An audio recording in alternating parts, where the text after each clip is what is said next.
Hello, I should be live right now. Hey. I am refreshing to make sure I'm live. If you are here and you see me, say hello. Let's check and make sure we're live. Yay, we're live. Okay, if you can see, I'm just checking on YouTube. Oh, I see y'all joining. Hello. Hi.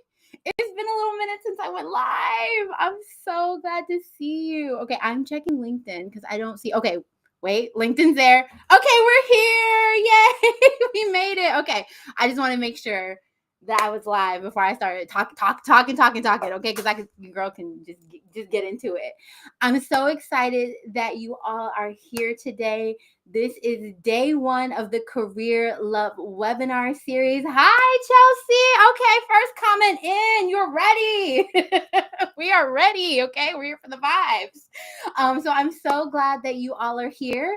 I'm just going to talk just a little bit before we dive into content. Hi, Amaya. Okay.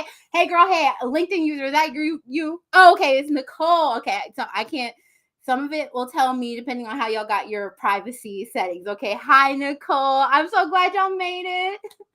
Oh, and Naima. Oh my gosh, I just said your name wrong. If I ever say your name wrong, one, correct me. Hey, Barbara. Oh, the girlies are here. The girlies are here. I am so excited for this series, this webinar series. So of course you made it to day one. Yes, you made it. Okay, Stacy. Oh, you made it. Stacy made it too. Okay, the girlies are clocked in. I'm so excited for this webinar series. Of course, today we are talking all about being resilient, and I had some good conversations with y'all in the comments. Rhonda, hey girl. But we had some conversations in all the different things I was putting out there, just about how we, maybe have some conflicting feelings about what it means to be resilient. I hear you with that. Okay, the last time I heard resilience in the workplace, I was like, we gotta go. I ain't putting no names out there, but it was rough, and so I want us to kind of reclaim this word resilience, right? I want us to reclaim balance. I want us to really think about what's going to best serve us in our careers, right? So we are talking about how a hot mess it is out here in the job market streets tonight. We are talking about how we are resilient. We are talking about how we can navigate this job market with confidence and clarity, even though it's hot mess out here. So this is a discussion, first of all. Okay, I'm about to get to the slides. We're about to talk.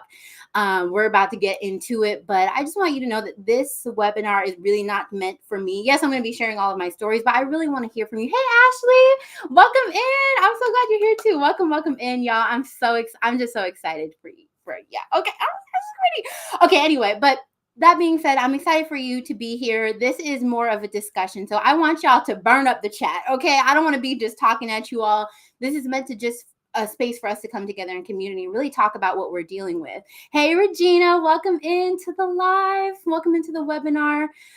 So that being said, please share your experiences, share what you've got going on. If you are also in a space where you don't want your employer in your business on LinkedIn, I love to see y'all on LinkedIn, but if you want to head to YouTube, you can do that too. Some people have reached out to me and say, hey, I really want to be there. I want to engage. I want to be in the chat. But I ain't put all my business on the LinkedIn streets. Okay, I'll be over on YouTube. So welcome in. Okay, I'm going to go switch over to my slides. But even though I got slides, I just want you to know this is still a very informal space. We're going to have fun. We're going to talk. We're going to share. We're just going to be in community together. So give me a second to just switch those over. But keep saying hello. So as we get started, one of the things is let's get familiar with the chat. So hey sis, say hello. Say where you are if you feel safe. Okay, I know some of y'all be like, they watching me out here. Okay, it's not safe.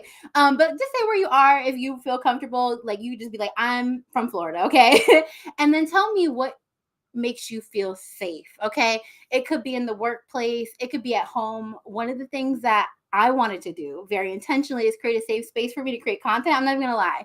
So I updated my little content studio here. I got me a little safe little couch over here. It gives warm and cozy, right? And it makes it feel like it's me to show up as myself online in a space that I feel comfortable in and can just be open and transparent. It makes me feel a little bit more chill. So in the comments, I'm going to let y'all settle in and get used to typing in because y'all didn't say hello, but I want to hear y'all. So say hello, say where you're from, and say what makes you feel safe. And I'm going to wait I'm gonna give y'all a moment. So again, my name is Mercedes Swan. I'm the career love coach. I'm from Florida. I'm out here in the middle of the country. It's very specific. If I tell y'all where I am, y'all will know. Y'all can come find me. Don't come find me. That's weird. But I'm from Florida, North Central Florida area. And yeah, what makes me feel safe is being in warmth, kind of coziness, right? And so that was my piece of having this little couch here. So what y'all got going on? What makes you feel safe? Where y'all at? Hi, Elizabeth. Welcome into the webinar. It's so good to see you. Anybody? I got one thing that makes you feel safe. Come on. There we go. Hey, Stacy. Woo! Okay, we got another Florida girl in the house. Okay, so Stacy, yes. Okay, I'm in South Florida and I recently created my own marketing consulting business, Rotan. Hopefully I'm saying that right. Rotan Consulting. Follow me on my company page. Yes, girl. Hey, Sabrina in New York, and I feel that work. Okay, that's what I'm talking about. Sorry if I'm clapping and you're hearing that really loud. Okay, DC, work from home makes me feel safe. Yes. I've never felt more safe just being who I want to be, being in my own space that I've cultivated for myself at home. Yes. Okay, with Dallas, Texas, I feel safe when I'm in prayer and devotion. Oh, Rhonda, I love that. Hi. Everybody's like, we safe at home. Barbara said, "Oh, in Kansas, it's Kansas, right? I feel safe here. Sorry if you see me looking, it's because some of your names I can see in the system, and some of them I have to look over here. But I'm so glad. Oh, okay, y'all. Okay, y'all just need time to type. Okay, money and stability makes me feel safe. Period. We're gonna talk about stability today. Okay, Ashley from Toledo, Ohio. What makes me feel safe is warm areas. Yes. Okay, Florida. I love Florida. We got stuff going on, but I love Florida. I do not like Miami. Oh my gosh. But I know home. Like we used to travel down there to see family, and so that feels like home. Okay. Also, work from home makes me feel safe. Yeah, like lack of micromanagement. Yeah, like I can just chill and be me and not have to worry about somebody watching me. I know as Black women, we are watched. Okay, we are watched. Safety equals emotional vulnerability. That's reciprocal with integrity. Yes. Oh my gosh. I love that as an intentional space builder, Chelsea. I love that. Okay. My administrative assistant from Canada. Oh yeah, Canada in the house. Okay, and I'm safe when I'm in prayer. Okay, so y'all see who will, based on this, create some safety for y'all. I hope you make some connections and have some community in these comments today. I love this. Okay, so let's go ahead and get into it. Keep the comments live and fresh. We're gonna be talking about together, right? We're gonna be talking together. So one thing before we get started, your girl wants to grow, right? If you're here, you got a business, you probably want to grow too. You want to grow your career. And so I want this to be a movement. I want more Black women to be in these spaces that are safe and inclusive and warm, where we can really be in community. So if you are really enjoying this at any time, please share this with somebody else that you feel like would benefit that. You can repost that. You can share the link directly. You can follow or subscribe to me on whichever channel you're finding me at. And of course, liking this post. So the emojis, go ahead and hype us up. Oh, hey, Tim, girl, are you good? I hope you're feeling good. Oh, hey, Karonda. Hey, CJ, girl. Oh, we got somebody on the YouTubes. All right, I love y'all. Okay, being around other people. Okay, I'm gonna get distracted by the comments. Keep going though. But just, if you are so inclined and you feel comfortable sharing, I would absolutely love you to be able to do that as we're going through. If there's things that you feel like were insights that were helpful for you today, go ahead and share it up. Okay. All right, let's go. So before we get into it, I want you to know what we got going on today. What are we talking about? What is this event about? What is it not about? We're gonna dive right in. Okay. So this event is all about shifting our beliefs about resiliency and balance, specifically as it deals with the context and the environment in our careers that we're dealing with right now, right? So we're here for reflection, we're here for discussion. But on the other hand, we are not here about job search strategy. That is next week. I heard you all when you told me that you needed some peace, you needed some reprieve, you needed something to kind of lift your spirits up, because we've just been dealing with so much just politically, but also in our job searches, right? Like this is a really challenging time. And so I'm not going to be giving you a bunch of strategy tonight. I'm giving us a safe space to connect and just connect with each other and just breathe a little bit, like, yeah, girl, yeah, it's rough. Okay, hey, Christine. Oh, y'all are in here. Hey, ATL, I see y'all. Welcome in. So today I'm telling you a little bit about my story. I teased as I was promoting this that I was going to tell you about my story. Literally, really challenging job search. I know it's that, if not worse, for so many of us in the job market. We're going to be talking about what's going on. I'm going to tell you about my story. And I'm also going to share with you 3 lessons that I learned. And I think there are things that could really help you along your way. And after we talk about those 3 lessons, I'm going to share with you a little bit more about my community, a place where you can continue to get inspiration after these webinars are finished in ways that you can connect deeper if you choose to join me on that journey. And then at the end, we're doing Q&A. So if you have any questions, absolutely, yes, really need some connection. That is what we're here for tonight. Connection, community, and just mindset, things that are help us be resilient in a positive way. So anything that you are feeling, thinking, have questions for me about, whether it's related to today's topic or not, drop them in the chat. I am going to try and flag as many as I can, and we'll get to them at the end when I do Q&A. So yeah, welcome in, ladies. I know I'm missing some of the chats, but I'm so glad that you all are here. Welcome, welcome. Okay, so community session, how y'all doing? Okay, I know we talked a little bit about what helps us feel safe, but we're going to talk about a little bit what we're going through, okay, for what you feel comfortable sharing. And I say that all to say that feel free to come as yourself, right? We're not here to have toxic positivity. We're not here to share, oh my gosh, like everything's great, because I know like no matter where we are in our careers or even our businesses, we might be in so many different places. And so what I would say here is like, yeah, it doesn't feel safe out here for us to be Black girls, specifically if we're trying to be soft Black girls, okay? I know I'm ambitious. I know I have goals. I know I have things that I want to accomplish, but I want to be soft, okay? And it's really hard to feel that way right now. There's been a lot of trending, topics right now on LinkedIn specifically about how Black women have been impacted right now in this job market, right? And I think it's been hard, but I think we're really starting to see more of that. And I think that's why this space is so important, because Black women in April had the highest rate of unemployment and the biggest change in unemployment in the last month, right? Which ultimately resulted in Black women specifically losing 106,000 jobs just in April.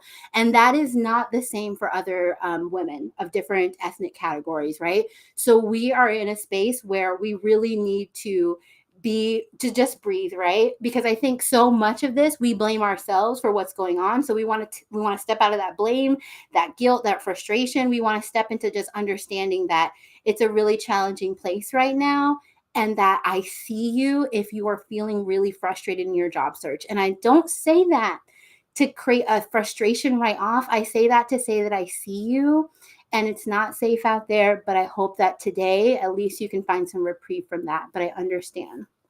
Yeah. So Ashley said it was wild learning that Black women had the highest unemployment rate in April. Being a part of that stat feels very defeating.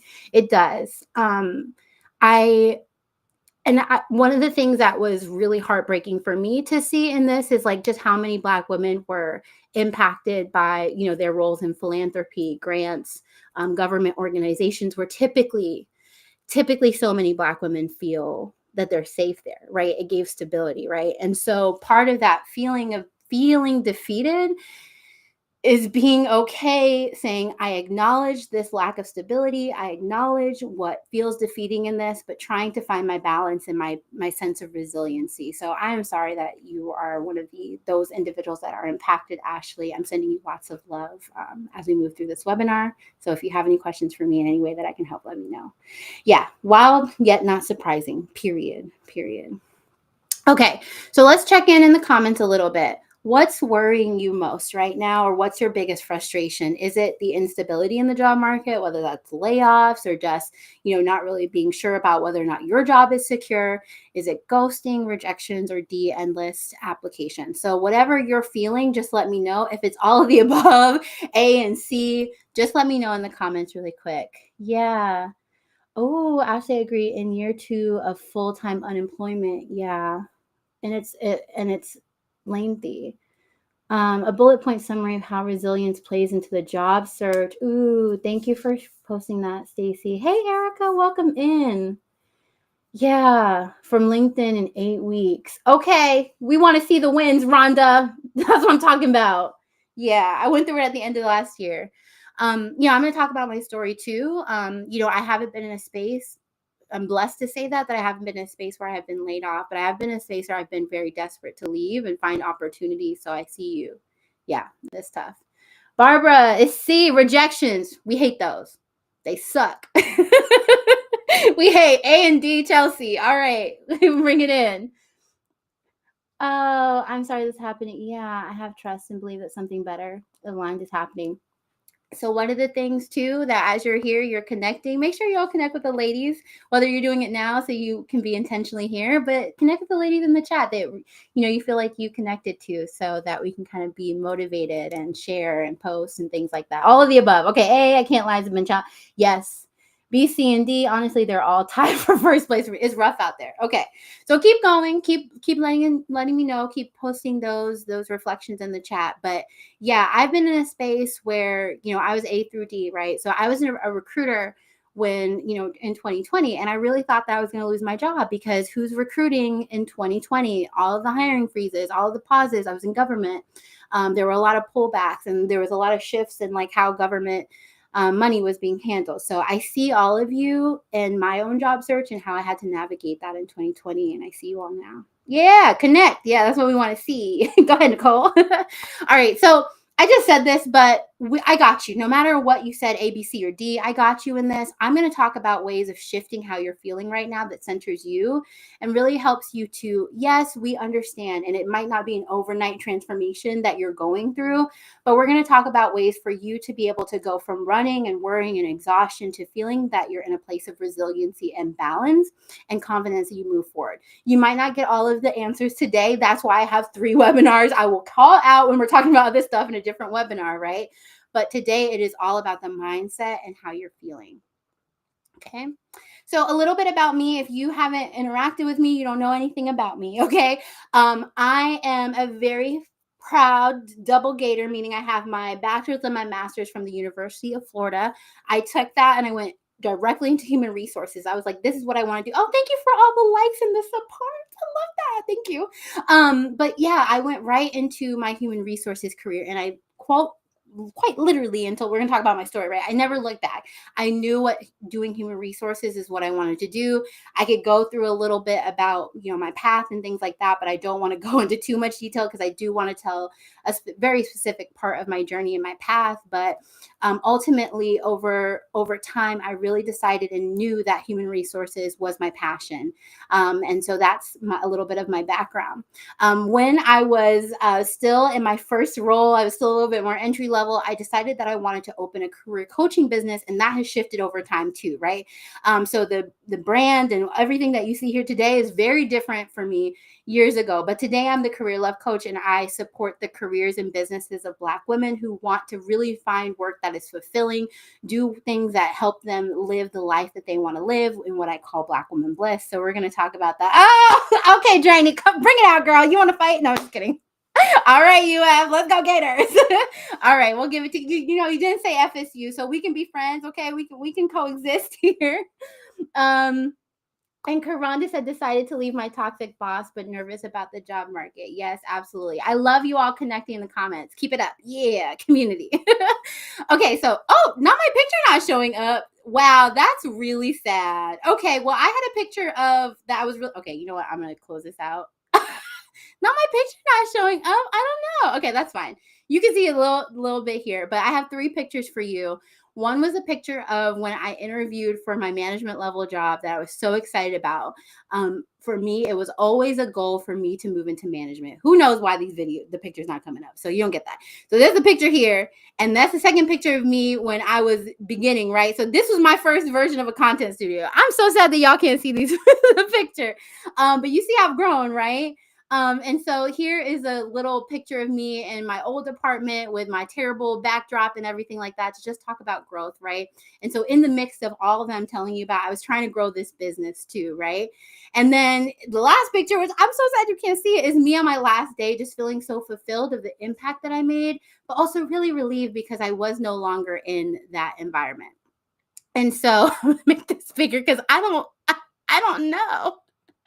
I don't know what happened. But in my journey, right, I went from this really big high where I had secured my first management level position. I was so excited. It had been something I always dreamed about. I love coaching. I love development. I love mentoring. I loved also pushing myself to advance my career, right? I'm not somebody that's just going to sit here and say, oh, I've grown my career. I love where I am. I wanted to be somebody that's moving up into like a chief human resources officer role. Of course, my business said, girl, you got other things to do now that I know that. But when I was really developing and in that stage in my career, that's really what I wanted. And so this management role really seemed like a moment for me to really shift everything, to see something, to be in that next level that it really felt like I was achieving, I was growing. And then once I got into that role, it was maybe like 6 months to a year. And y'all know what I'm talking about, where it seemed like everything shifted, nothing was right. Everything was wrong. I couldn't do anything right. I really didn't have I didn't have high psychological safety. And we're going to talk about all of those things. And I was really in a bad place. And I decided to launch my job search. I decided that enough was enough. And I went through, I think, about a year. And I'm going to tell you that was one of the scariest things for me to feel, because I'm a career coach, not me job seeking for a year. Girl, gather yourself. That shouldn't be the case, right? And I went through this almost probably a year of applying to jobs that I wasn't excited about, that I didn't want to do, and that I really felt hopeless because I was dealing with anxiety and depression because of my workplace stress. And I felt really hopeless. And so there was a point, and my mama's on the screen because one, I'm always talking about my mama. That's my mama, and I love her, and she's always my greatest support. Though I have so many supports. But my mom, I called her and I said, I don't know. I can't do this. Like, I'm telling you, I was really at that point already dealing with anxiety and depression, so defeated at work, just so having such a big challenge with just navigating the world with all of the workplace stress. Yes, Karana said that sounds familiar. Excuse me. And so as I went through that, I was like, I can't do this. I was at a point where I was really almost giving up on everything that I was working towards, of trying to move and trying to change. And so I called my mom, and then I left that phone call, and she affirmed me. Everybody in my life affirmed me. So if you're here and you're wondering whether your moment's here, I promise you it's going to be here, right? Doesn't matter. I don't know when, right? But I just know that it's going to be there. It just has to click for you. We're going to talk about a couple of the things that really clicked for me for that moment and what I did differently next. And so those are each of the 3 lessons that I'm sharing with you today. And the first one is that we should always be seeking clarity first. And the second part is that we should address our mindset and limiting beliefs before we start talking about more job search strategy, which is why I intentionally created this session first. And the last one is to create a state of flow, right? A lot of times in our job search, we are really pushing against our natural strengths and what we want to focus on. And we see that as like opposed of what we should be doing, but really we need to tap into that. So I love y'all in the comments. Yes, seeking clarity first. That's why you're here. Hey, Sabrina, yes, and I let go. Oh my gosh, yes, it's scary. We're talking about letting go today. Y'all said we know what we came here to talk about, okay? Yes, and keep connecting in the comments. So let's dive into lesson 1, which is to seek clarity. And so I told you I was going on this journey, right? Where I knew where I was going. I was going straight for that chief HR officer role. I was ambitious. I was going for it, right? And so my career path matched that, right? I was an intern. I moved into an HR generalist. I moved to a talent consultant, which was a more senior specialized recruitment role, right? I'm moving up the ladder, and then I moved into that HR manager role, right? So my next step reasonably is to continue in either human resources or one of my specialties, focusing in on getting a senior manager, associate director, whatever it is in that next upward path, right? And so that's where this little arrow is here, right? And this one's on the other side, right? Because I actually shifted.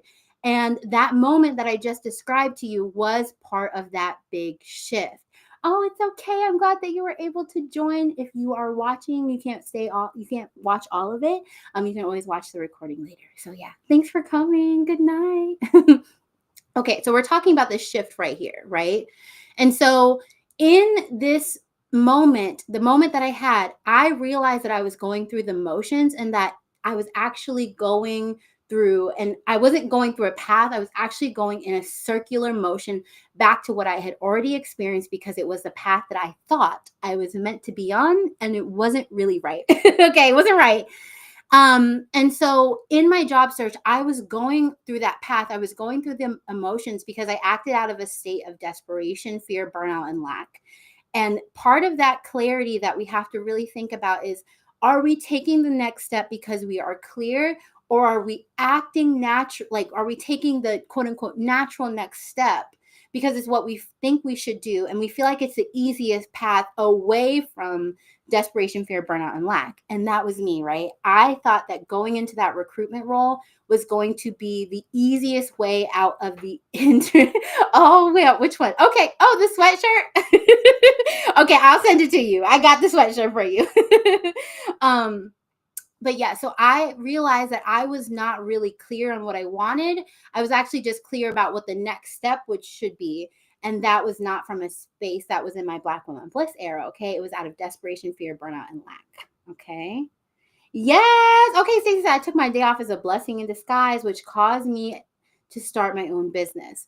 I want you to know that blessings in disguise are like, like, if you're having your moment, there's a blessing in disguise. I'm gonna tell you that right now. Okay.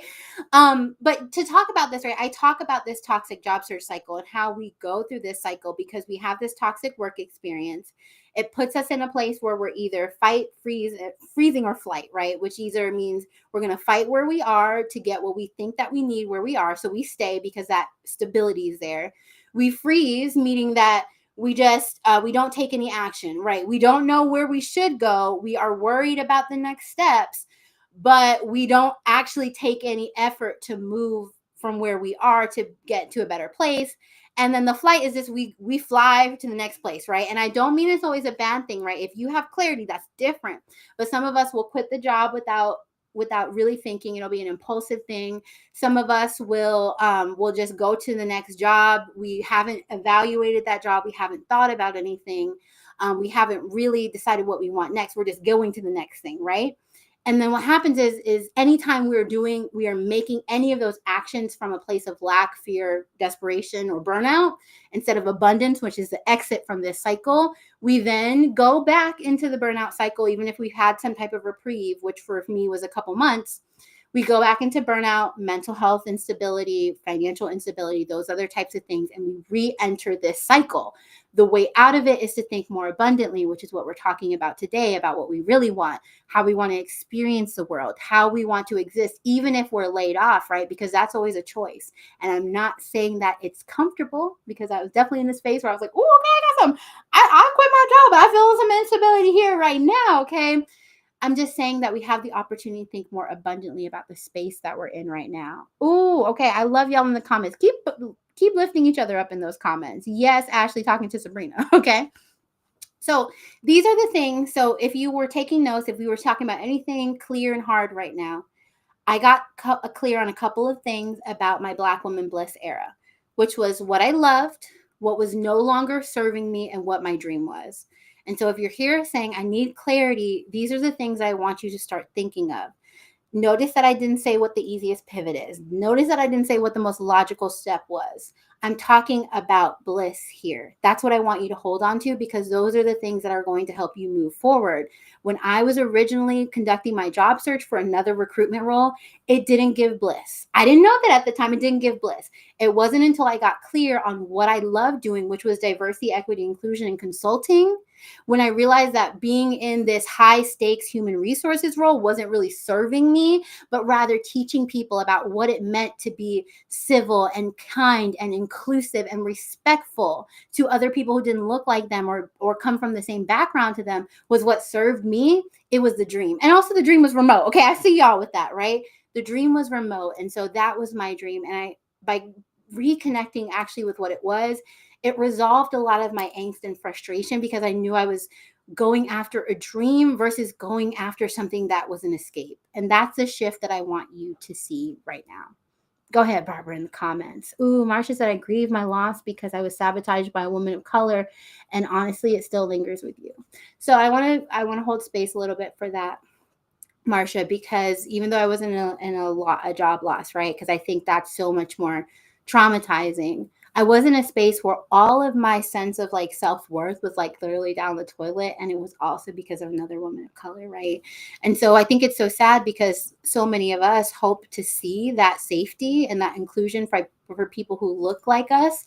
And a lot of times it just doesn't happen. So I'm just sending you lots of love. And honestly, that healing comes, right? And so I say all this to say that I'm in a space, right, where I was able to move and be, oh my gosh, the most inspired I've ever been by another woman, by another leader in my next role. So there's hope, and I hope that you see that and talk about and discuss the types of experience that you want to have with the other Black women who you're interacting with, or another woman of color. Yeah. Okay. So I'm taking a pause here to say I talked about all this frustration. I talked about, my 1 year job search, right? I talked about my frustration at work, the mental health challenges, the instability, right? And I think now looking at it, the lesson that I learned is when I'm in a state of frustration, it often means that something is not in alignment for me. And so the goal here is not to focus on the frustration. The goal is to reflect and see what needs to shift in terms of what you're pursuing that might not be in alignment, right?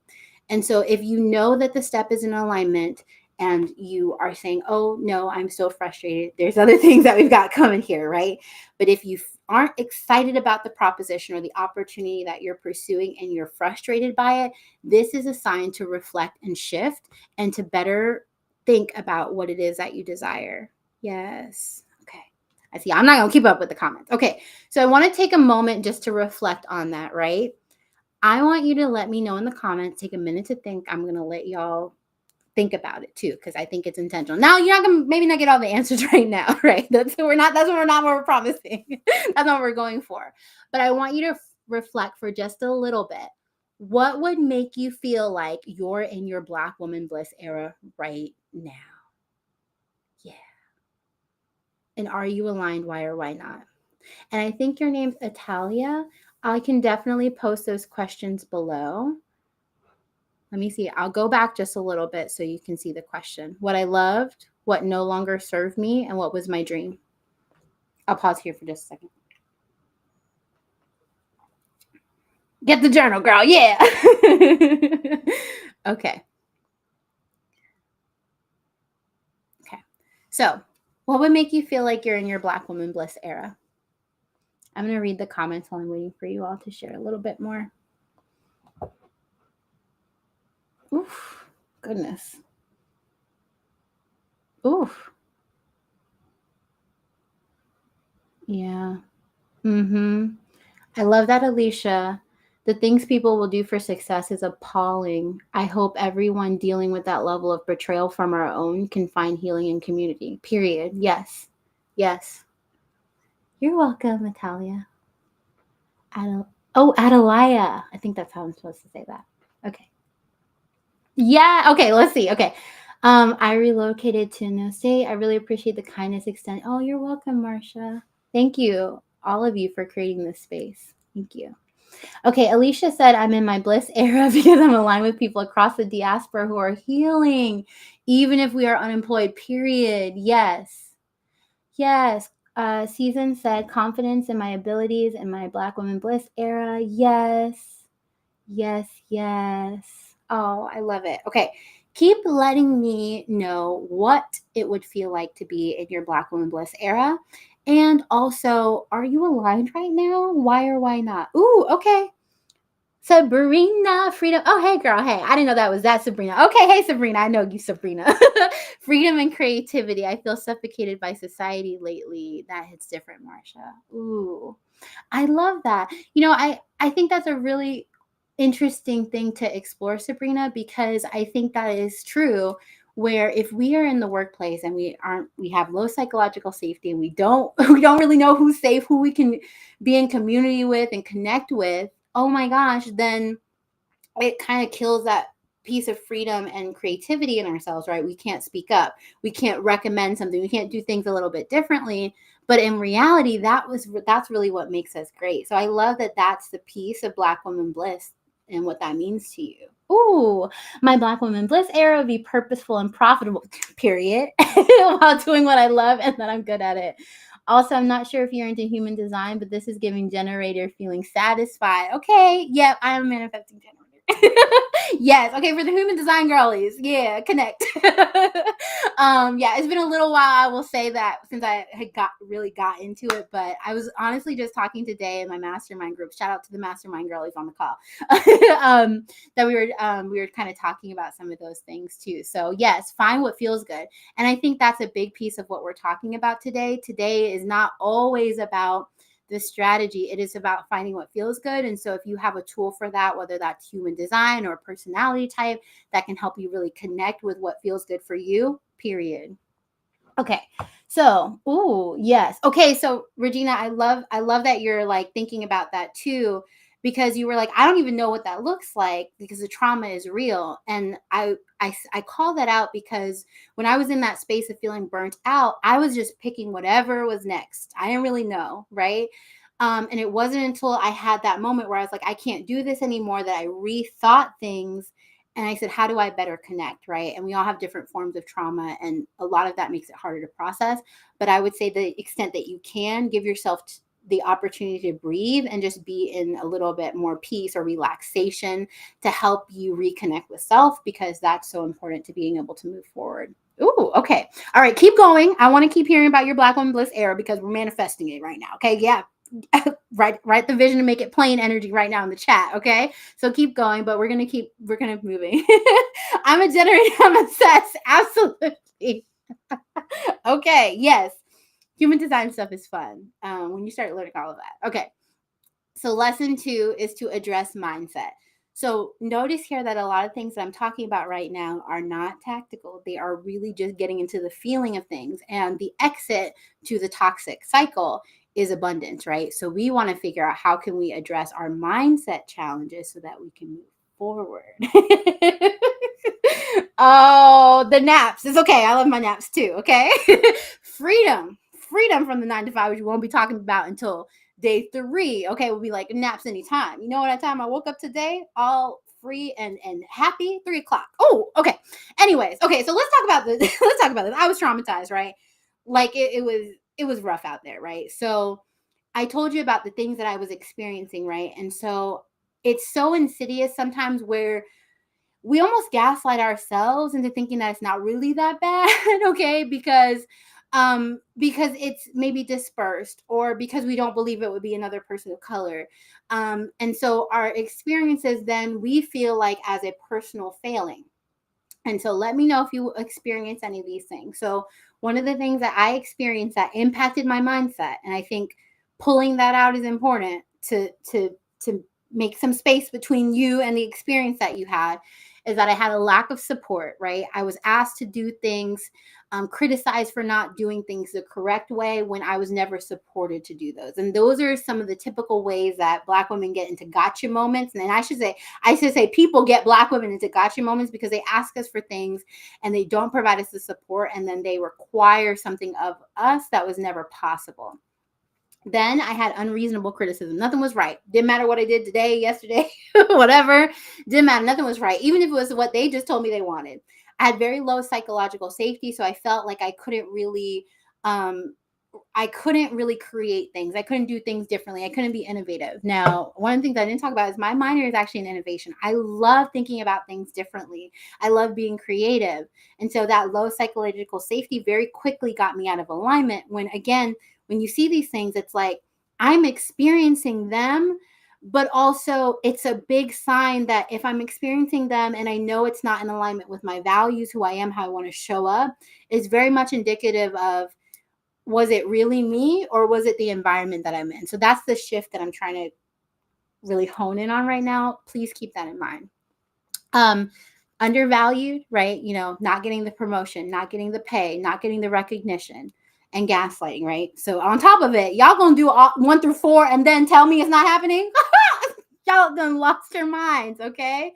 Lost your minds. Okay, keep going in the comments. I'm not keeping up anymore. I love that. Keep going, ladies. Um, so as a result from that, right, I then began to feel when I was moving on to my next role that I didn't have the experience, right? And so when we talk about this idea that I was in an HR manager role, love what I did, but then I could not connect to me being in diversity, equity, inclusion because I had been told that I wasn't enough, that I didn't have the skills to be in diversity, equity, and inclusion, right? So I couldn't see myself in that. I was actually getting, which is the wild part, when I made this pivot, right? I forgot to tell that. When I made this pivot, I moved into being a diversity, equity, inclusion manager within like 3 months. Okay, that's the reality of this shift. So if you can get clarity and say, I'm going to take a step back to reflect on me, and I can get clarity about what I really want, that shift can be much faster. And I never want to hype anybody up or have anybody feel any kind of way in this job market. It is rough. But what I'm saying is to you is that you can really shift a lot in a small period of time, right? So even once I got clear and I said, oh, okay, I'm going into DE&I, oh my gosh, I was applying for jobs. I remember I went to like a director level role, which that's a big shift, right? I didn't feel like I was qualified, even though I had that interview. But me having the interview said that I was qualified for a director level role. Think about that for a minute, ladies. I know that some of y'all have been in that opportunity where you tanked the interview and it was not because you weren't qualified. It was because you felt challenged to really talk about your skills, right? So I felt like I didn't have the experience. I also felt like because I didn't have the experience, I then didn't know how to discuss my skill set. And then as a result, I was then connecting the rejection to a personal failing, right? I felt like every single time I got that rejection letter or nobody called me back, I was ghosted, whatever, that I wasn't enough, right? And because of all of those compounding things, I then did not remain consistent. So what I want to call out here is it's actually more about the mindset here than it is about the actual application and the following up, right? Because if I went at my job search with a different mindset of I have the right skills, I know I can be a director, I absolutely know that the right position for me is coming, okay, then I would have been in a space where I showed up much differently in my job search, right? And that was true about me applying for the recruitment roles too, because I didn't really want recruitment. So I was going to those applications sounding like I was going to those interviews sounding like a DEI person who was unfortunately in human resources. Let's be honest here, okay? Now I love HR, I do, but it's not where it wasn't where I need to be anymore, right?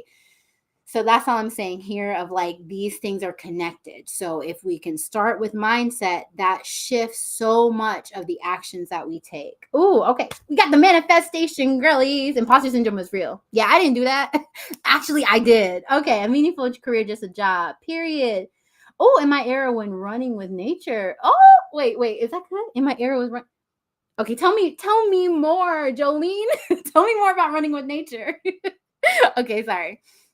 Okay, so what I figured out here is that I needed to reconnect with my very own version of Black Woman Bliss, right? I really needed to figure out and define what was special about me again. And so I started to understanding that that was holding me back and needing to connect with my Black Woman Bliss. I started to say I need to redefine my confidence. If I'm a DEI professional, what is setting me apart as DEI? It ain't strategy, it ain't a resume yet. It ain't an interview yet. It's me. What makes me special? And for me, it was really understanding and seeing and really appreciating different experiences and how that builds a great team. And that's what allowed me to really package my skills, whether that was strategy, consulting, DEI as I move forward, right? So I rebuilt my confidence. I rebuilt my self-worth, right? So I didn't think that I was worthy anymore of having that next level role. So then I started applying to the same manager level roles that I was already in. So I had to reset my standards. Wait. In my Black Woman Bliss era, what am I doing? What am I changing? What am I shifting? Who am I?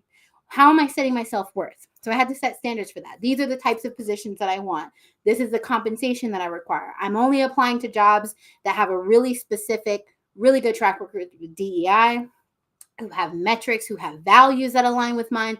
These are my standards, right? Okay, period. Let me know which one you might be rebuilding. We're going to talk about it a little bit, but tell me which one you think you might need to be focusing on rebuilding right now. Okay, next one is mindset. So I started to replace those limiting beliefs with abundance. There's a couple of different ways that I use to do that. We're not going into all of the details, but one of the things that I loved was scripting. I love my affirmations. If you follow me on LinkedIn, you see my little affirmations out there, okay? Get you your affirmations together. And for my girlies who are in human design, okay, there are a lot of affirmations that you can find specifically for your human design. Okay, I'm not a human design coach. I don't know all the details, but I'm just saying that there's so much for what feels good for you, right? prayer, devotions, things that are affirming to you also. Okay. So whatever fills you up to help you be in a better state of mind, focus on those first. So we're not going to applications first. We're going to our journal. We're going to our notebooks. We're going to our affirmations. We're going to music that helps us be lifted up, right? And the next thing is mindfulness, right? And so this is mindfulness and mindset are together, right? But I'm actually talking here about mindfulness practices that are empowering to you. So one of the things that I discovered and I learned during this period of time was tapping and meditation. Don't come for me, girlies. My spiritual practice is not prayer. I'm speaking to God. I'm not praying. It's just, it doesn't feel right to me. It asks for a request when I know that I'm deserving of everything that He has already set for me. You feel me? And so practice is being in community and in spirit with God, right? And so I say that to say that was one of my mindfulness techniques to help me feel centered, to help me feel balanced, right? And so being really specific and embedding that into your life. Somebody said daily practice. I don't know what context, but I'm taking it, right? Oh, Nicole said it, right? Setting that practice up in your life first is going to help you be able to better implement strategy and to move forward and to stay confident and to stay clear. Because when you know your purpose and your passion, right, who's taking you from that, right? Oh, lots of love in the comments. Oh, okay, I'm gonna have to catch up to your next question. So here, mindset over strategy makes this job market and you landing the job that you really want possible. So we know what we're dealing with. We know who we've dealt with. We know what we've managed. But checking into our mindset allows us to truly be the more balanced, positive piece of resiliency that we need right now. Yeah. Whoever said don't beat yourself up. Yeah, don't beat yourself up. I don't know who we're beating up for, but don't do it. Ooh, okay. So in this case, I told you that I wanted to start to reframe what resilience means because I think it's been the new strong Black woman energy. We're not doing that. Okay. So what I want you to think about is how resilience means to support your own well-being first. And whatever the ways that I just managed that you feel like you could take forward after this webinar, I want you to lock into that version of resilience. Okay? Yeah. All right. So it's time to reflect. I told you this wasn't just about me talking. I have been talking a lot, but I'm going to take a moment for you all to reflect. What, based on what we've talked about right now, might you need to rebuild? And based on that, how can you support you first? Okay. Someone who is aligned, what does it feel like? Ooh, I'm behind on so many comments. Okay. What might you need to rebuild and how can you support you first? Oh, okay. The numerology girlies are in the chat too. Sabrina. Oh, yes. Speak. Okay, I'm catching up. Yes, keep going. Speaking life into each other in the chat. Speaking out loud is going to feel weird, but there is power in speaking over yourself. Oh, yes. Oh, okay. Thank you for the 2 Black women in human design. Yes. Okay. I love this. Okay. What else do you need to rebuild if you're still thinking? I don't want to go too fast if you all are thinking, so I'm just going to hold my horses and breathe and stare at the chat for a little bit. Ooh, catching up. Calling on support. It's lonely out here as a Black woman in primarily white spaces. Period. Yes. I love that. And, you know, we have the strong Black woman. We have the resilience over everything. We have the action, the doing, the hustling, right? But it's like community, support. Yes, calling on support. Okay. All right.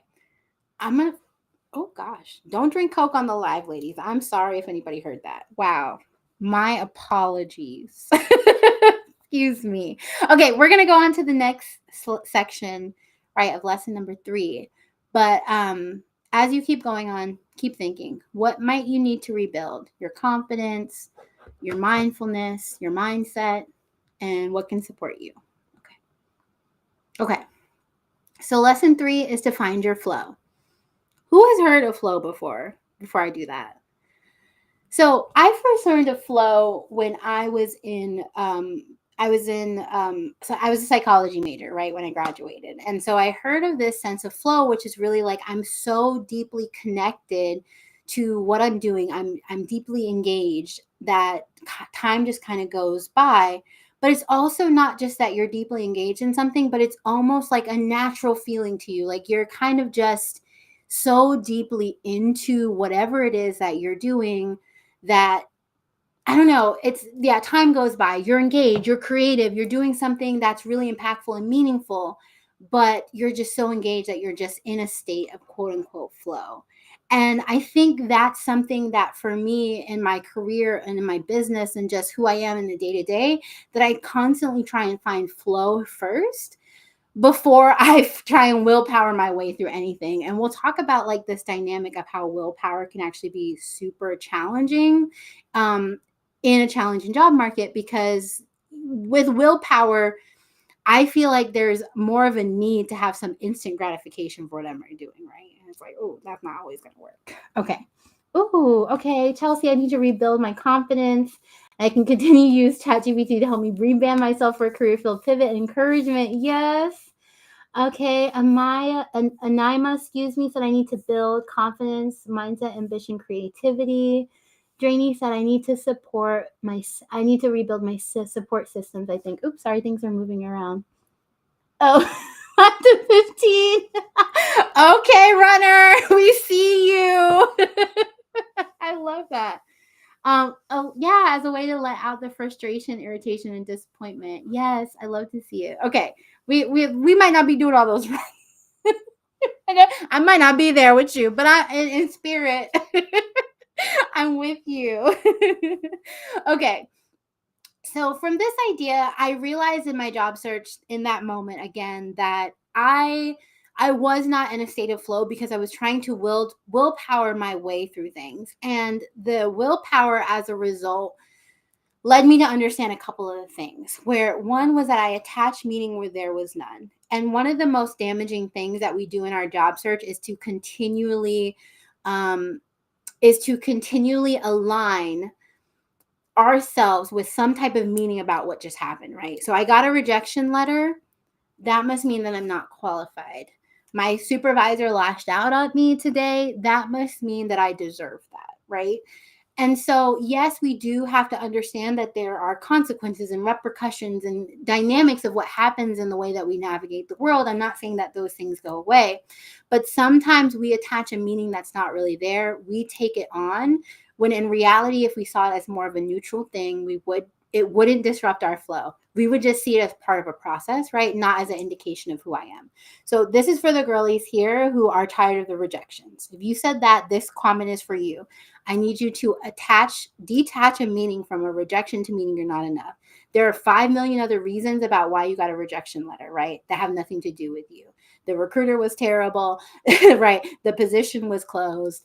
They hired somebody internally. Somebody just had a different skill set that you didn't have, but that didn't mean that you're not just as qualified, if not more, in so many other ways. So stop connecting those two things, push it together. Ooh, Pilates. Okay, y'all. Okay, if you see somebody else in the comments that are also saying things that you're like, you know what, I could try that. Go ahead and connect about that too. let's connect. Okay.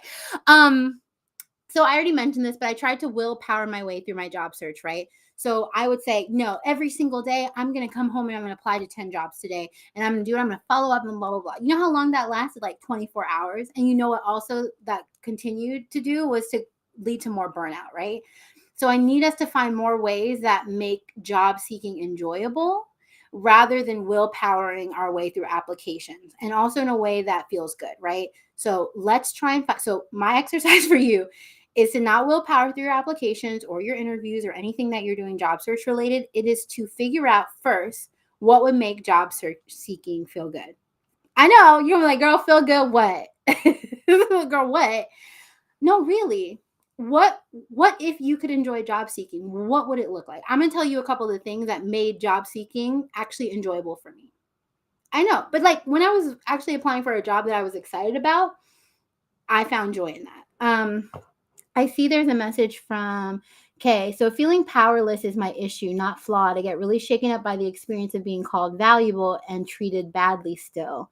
Yes, I think so. We'll talk about just in just a minute this idea of what's in our internal locus of control and external locus of control.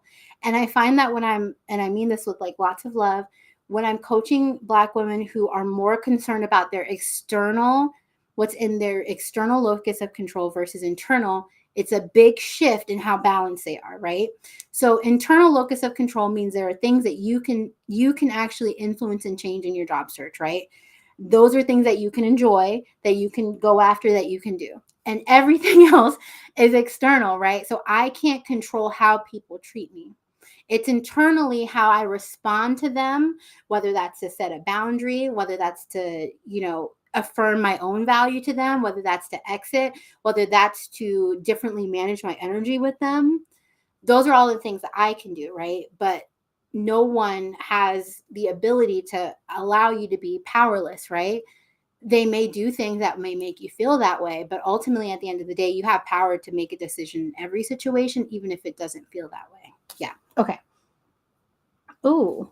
Ashley, as a former recruiter, yes, former recruiters with recruitment trauma unite, because them hiring managers out there don't even know what they're talking about. And when we talk about that disparate treatment, right, of how Black women are being treated right now in this job market, doesn't make any sense. We're the most educated, right? We hold workplaces together. This is not what it's about. So don't make it about you. It's about them. Oh, thank you, Amanda. Hey, Amanda. Hey, girl. Hey. Girl, the book is over there. Go ahead and find Amanda, Maximize Your 9 to 5. She has an amazing book where she talks about some of these things. And it's over on my bookshelf, but I'm not leaving the comfy couch, okay? We talking about hard things. I need the comfy couch. Yes, Ashley, I'm learning to accept what I can't control. Woo! Okay. All right, so here are some of the things. I'm telling you this as examples. It might not work for you. We are all motivated differently. We all navigate the world. We're all different people, okay? But one of the things for me that really shifted when I moved from chasing more HR roles into chasing recruitment roles is that I got excited about positions again. And because of that, I was finding ways to tap into my passion, right? Oh my gosh, I love DEI. Let me think more about like being strategic for DEI. Let me think more about what DEI means. Let me go watch DEI related content. Let me go talk about this certification. Let me go watch this content. Let me go apply to these jobs. Let me see what this company is doing with DEI. It became so much more interesting to apply. Those are the things that I'm talking about right now. How can I be motivated intrinsically by the job that I'm doing, even if I'm getting the rejections, even if I'm showing up uncomfortable to director level interviews? Period. True. Even me, who generally actually really enjoys interviews, right? How can I begin to embed that joy? And that's by seeking out and exploring roles that were really interesting to me. One of the ways that I actually integrated joy is that I'm a continuous improvement person. So, what is it that you really love doing at the basis? I love improving things. One of my top Gallup strengths is actually a maximizer. So, I like helping others do things better, right? So, one of the things that I did is like, oh, how can I really improve my job search process? We're talking about all of that.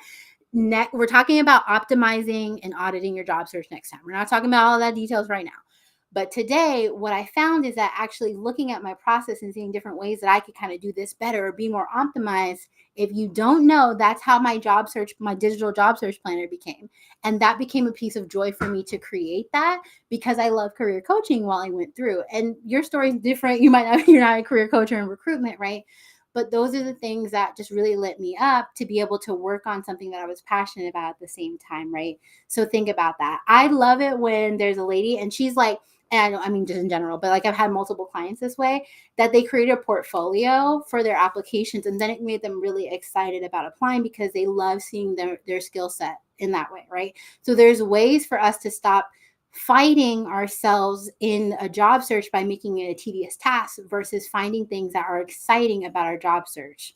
Ooh, yeah, Stacy, create an outline of my accomplishments to remind myself of my knowledge and capabilities, period.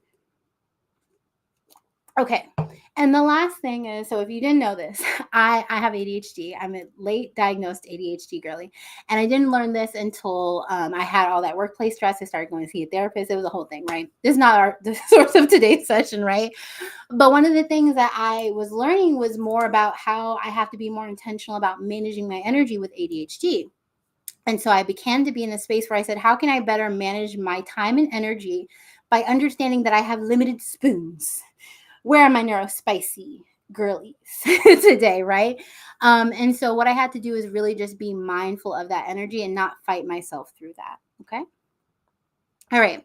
The next shift was abundance. So I started to celebrate the wins, right? I was like, oh my gosh, I've gotten these many applications out there. Even though I've applied to like 100 DEI roles, I still got like 4 interviews. Well, maybe it's 5. Anyway, 5 interviews. One of those happened to be offer, right? Which cut it all, cut the rest out, right? But like celebrating the little wins are things that can help you move forward. Another thing is normalizing rejections. Have y'all ever seen any of those content that was like, I just go into a store and I say, can I have that for free? And people tell me no, so I can I can deal with my rejection sensitivity. And I was like, that's a bold way to handle that. I'm not sure I'm brave enough for that. But but I say that to say of like normalize the rejections, right? Don't see it as a personal failing. Don't see it as something wrong with you. There's a lot outside of your locus of control that ain't got nothing to do with you. You're a qualified candidate. Every time I get a rejection, it's actually progress because I've realized that this role is not something that should have my energy or that I should be thinking of because it's not aligned. The role that I need and is aligned with me is out there, right? And the last one, this is for my generating girlies, my manifestation girlies. Okay. I started dreaming and visualizing. And so I had a dream of what it would look like of me working from home that I visualized and I thought about vision boards. Okay.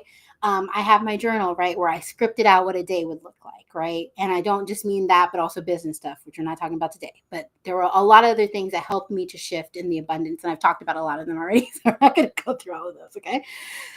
Oh, you know what? I hear you. I need to try rejection therapy like that, but it's like, I know my mental health is not set up for that.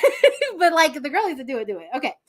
And the last one was balance, right? So I began to shift. So there was a time in this whole space where I would literally, I know some of y'all out there with me. I would go to work. I'd have worked on my mindset all weekend, getting to a space, coping, feeling better, being more balanced. I would go in on Monday, my supervisor would piss me off, and I would spend the whole rest of the day applying to jobs, 100 jobs. I don't care. Anybody could get this resume at this point. And that was so reactionary. Like it was not helpful for me moving forward in my career at all. Like it was it was actually painful and deeply damaging for me to be sitting there for like 4, 5, 6, 7, 8 hours just applying. And so I said, you know what? It doesn't matter what kind of day I had. It doesn't matter, what the reaction. I'm going to choose to say when I'm feeling good, I'm going to sit down and apply to as many jobs as I can. Now, that doesn't work for everybody. Some people are like, hey, I got a designated day. I have this ritual that I do. I'm going to go do this thing and then I'm going to apply, whatever. I'm going to go to the coffee shop and I'm going to apply, whatever feels like a good ritual, right? But instead of being reactionary and angry, and also that I didn't stop moving in lulls where I wasn't as frustrated because that happens to us too, where we kind of feel a little bit safe because something hasn't happened and then something happens and then we're reacting. Now we're applying again, right? Hey, narrow spicy girlies. Hey, I know some of y'all don't like that. That's okay. If you were neurodivergent curly, you can say that too. But yeah, so just find balance, find things that aren't reactionary, find a way to move through your job search that isn't just about anger and fear, right? Find abundance in that, find structure in that in a way that doesn't burn you out. The second one is that I started playing to my strengths. Rather, I'm good with neurospicy, but I know some of the girls don't like that. Like same thing about the superpower thing. Sorry, I'm coming back. Okay. But yeah, it's okay, whichever one you say. Safe here. I love y'all for it. But I also started playing to my strengths rather than my weaknesses, right? So this happens a lot when we say people are like, oh, well, you got to go do this and this and this to get a job in this market. Oh, you got to go recruit, you got to go do cold emails. You got to network on LinkedIn. And it's like, no, what I know to be true about me is that I love to research a job, right? I just told you that was my happiness in this, like, oh, finding more about what they did for DEI, right? So that is my strength. That's what I love. So I would take this information and I would take, you're welcome. So I would take this information and I would shift how I was looking at or how I was talking about my skills and my experience and I was applying. And then I would also reach out to people who I felt like were interested, who were interesting based on that being my skill. So don't just take this advice that you see out there that doesn't really align with you or make sense to you. Do what works for you based on your strengths, right? So we're strengths. We are going with the flow girlies over here, okay? I started engaging in practices that prioritize flow rather than willpower, right? So, like I said, I would apply when I felt like I was in a good headspace to apply. I built a resume that I really was excited about. I made this pretty, y'all see it on my website, a pretty 2-column, beautiful resume with pinks and flowers and like browns, okay? It made me happy, okay? That was a shift for me to prioritize me getting into flow to write a resume rather than willpower. Right. And then I started solutioning for things in my control, which we won't talk about today. We'll talk about next Tuesday. So if you're going to attend, if you rocking with me, okay, I wanted this space to be about reflection and relief, not about all of those tools. So we're going to talk about that next time. But that's one of the things that I started doing. Okay. So in the comments, let me know what is one way that you can increase balance in your job search. And thanks for coming, Chelsea. Sorry. Say that again. One size did not fit all. That's right, Nicole. All right. What's one way that you could increase balance in your job search? I threw a lot of things out there. If you're like, hey, I actually think that will work for me, somebody's going to go do rejection therapy.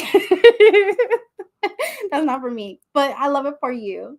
Oh, Nicole, I've jumped into entrepreneurship. I think, oh, I love that. Yes, but to pursue additional opportunities that are aligned with my passion, interest, and skill set, I choose joy and commitment. I choose flow. Period, Nicole.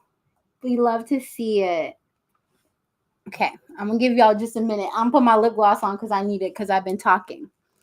One way that you can increase balance in your job search. Okay. Oh.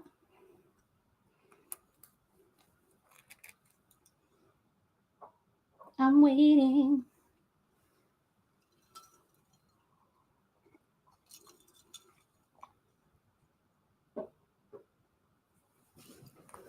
I don't know if it's just a lag or y'all are typing, but I always sit over here like, oh, it's a little uncomfortable waiting. That's okay. I'm waiting. I'm just smiling at you all.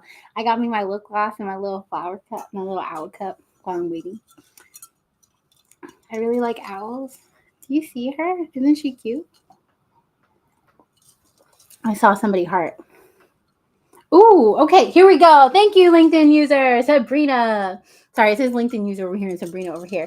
Actually taking the time to figure out what I like and not look at the title of the job. Just go on vibes. Ooh, vibes. Yes. Take advantage of auto apply apps like Hire Job AI. You can filter and custom it by your area of expertise. Okay, there we go, ladies. They're coming in. Thank you. Be intentional and the right mindset to create success. Thank you, Felicia. Felica. Sorry. Okay. Keep dropping them in there. I'm going to keep reflecting. Ooh, somebody said somebody's getting some deets from Nicole. Okay, go ahead, Nicole. Get us with the tools. So we're going to go to Q&A for just a minute, but as we wrap up all of our reflections, all of the things that we've been thinking about, which I know is a lot, and I appreciate you all sharing and really creating that. I just think the space has been so special, and I love how much you all have put into it. So thank you. As we wrap up, I want to share that there's something that I noticed about Black women who are really resilient and balanced in their job search.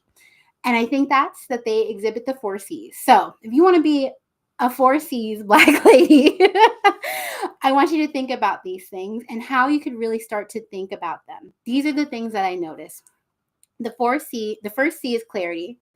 And that means that the Black women who are on their journey to be in their career love era, okay, what I'm wearing here, I don't know if you can see, career love era shirt, right? They take a steady path to their aligned career path, right? So it's like we understand that there's a lot going on out there. There's hacks, tools, whatever else, right? I know all of that is out there. I know there are barriers and there are challenges, but I'm still taking the steady path to where I want to go. I'm not flip-flopping, I'm not changing, I'm clear. It doesn't mean that you can't be interested in multiple things, right? That doesn't mean that. What I'm saying is that you know that there's a path and that you're clear about going on it and you're moving forward. The second piece is cultivation, right? It's focusing on the internal opportunities for professional and personal development, right? We can't change what's going on with AI and the job market and ghosting in the market and the layoffs and everything else. I can focus on me, what I need to thrive in this space, and to focus on the type of job search, the type of career, the type of experience, my Black Woman Bliss era, and how I need to show up for my way, myself that way. Yes, for strength finders. Okay. Okay. Community, right? We seek out the support, guidance, and wisdom of others in our community, right? So that was me and my mom. I call her crying. She's not a career coach. She's a life coach, though. Hey, mommy. But she'll help you get it together. But that being said, I still sought out community, right? I didn't rely on it myself. I didn't isolate. I came to seek community with others that I knew I could trust. So again, thank you for all of the ladies in the chat already exhibiting this community and support from each other. And the last one is confidence. And I know that confidence sometimes just feels like this energy of like, oh, well, I can walk in a room and get the job, right? And that's how we talk about confidence. But I want to talk about a different sense of confidence, which means I might not actually have it all figured out, or I might not feel 100% confident right now, but I'm focused on confidently taking action, which means I'm actually going to look for solutions to the challenges that I have that are in my locus of control. I'm going to confidently take action. So those are the 4 C's that I have. Okay, Nicole, certified strength coach. I love to see it. So, checking in the comments, what do you feel like you really, really need to be focusing on right now to help you move forward in your job search, even in these challenges? Is it A, clarity, B, cultivation, C, community, or D, confidence? Also, Nicole, go ahead and drop that link, girl. Strengths, finding out your strengths and how to leverage them in your career is an amazing thing. Drop the link, Nicole. Strengths coach Nicole. So check in. Is it A, clarity, B, cultivation, C, community, or D, confidence?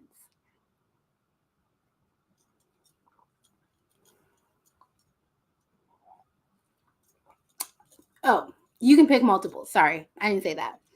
A, C, B, D, A, B, C, D, all of the above. Yeah.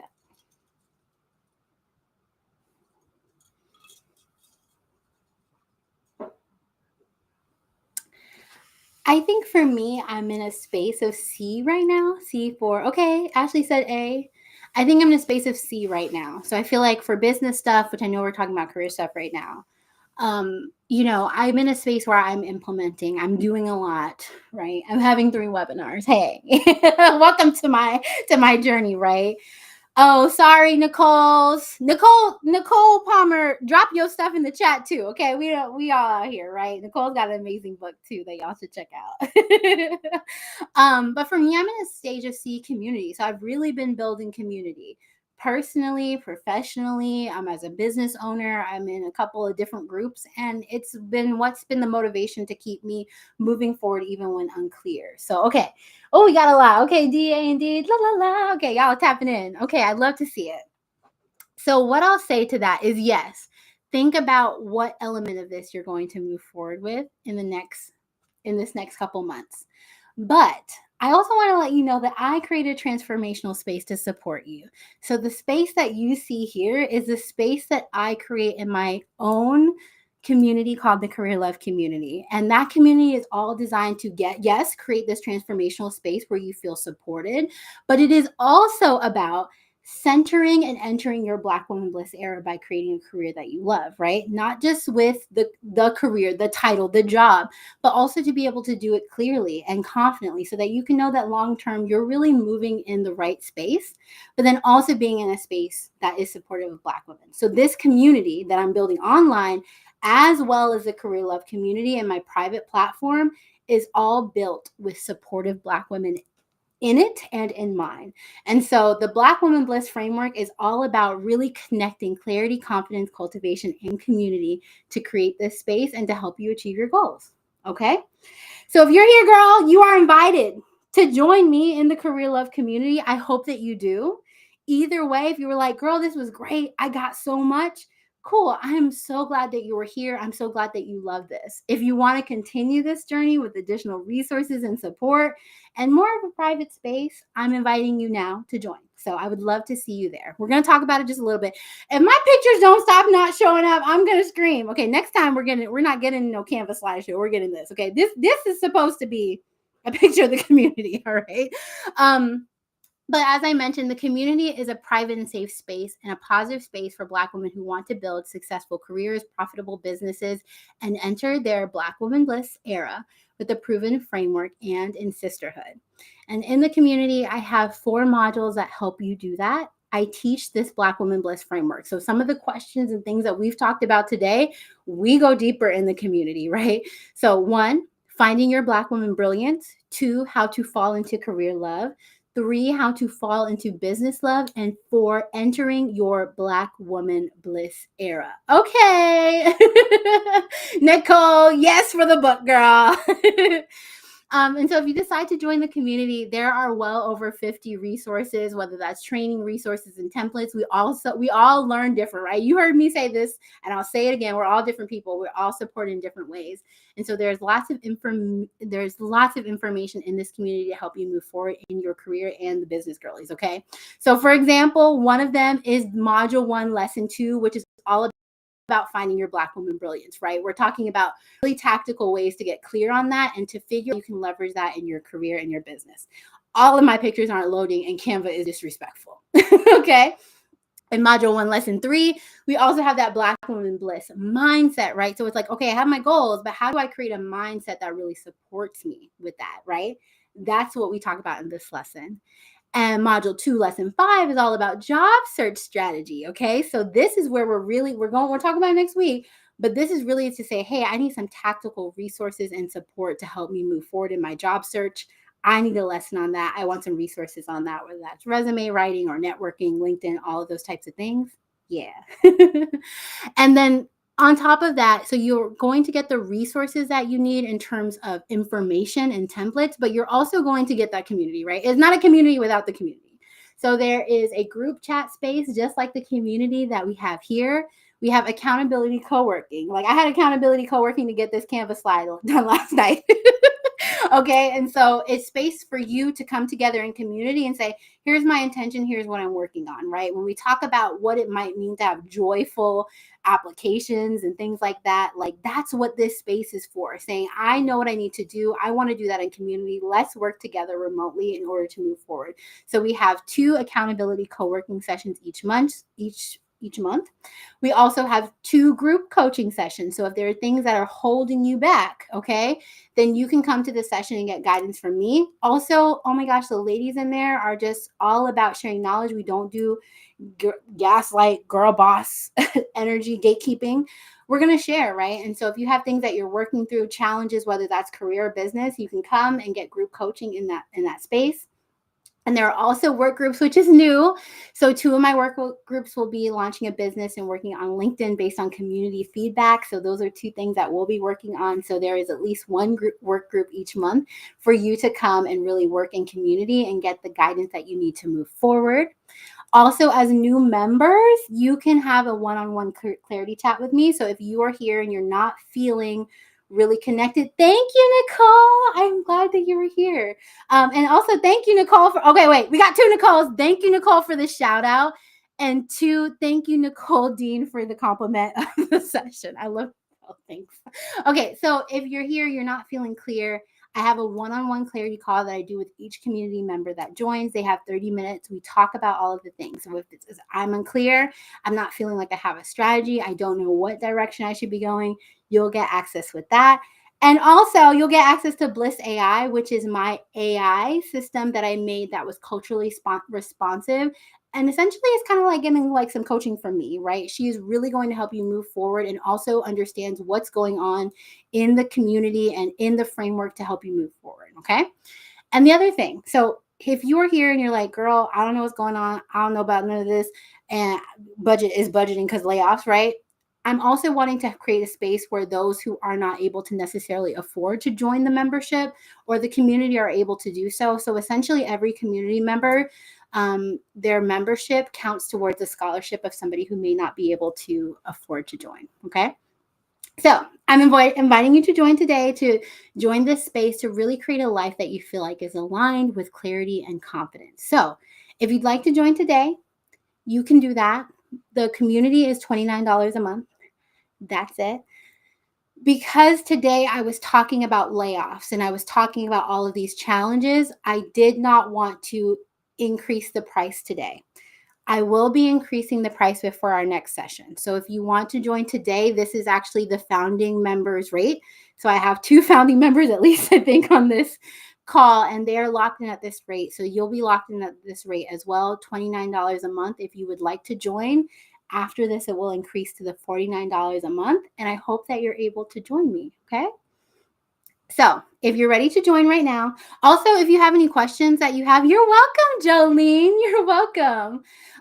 But for those of you who are ready to join and you think that this is the community space that you need to continue moving forward on all of the things that we've talked about today, if you'd like to join, you can join now for $29 a month. Or if you want to join annually, you want to be locked in for the whole year, okay, you can join for $2.99, and you'll also get one item from my Career Love shop. So for the girlie who said, I want that sweater, if you want to join, I mean, you get the sweater either way, but if you want to join for annually, you can get that sweater included in your membership for the annual cost.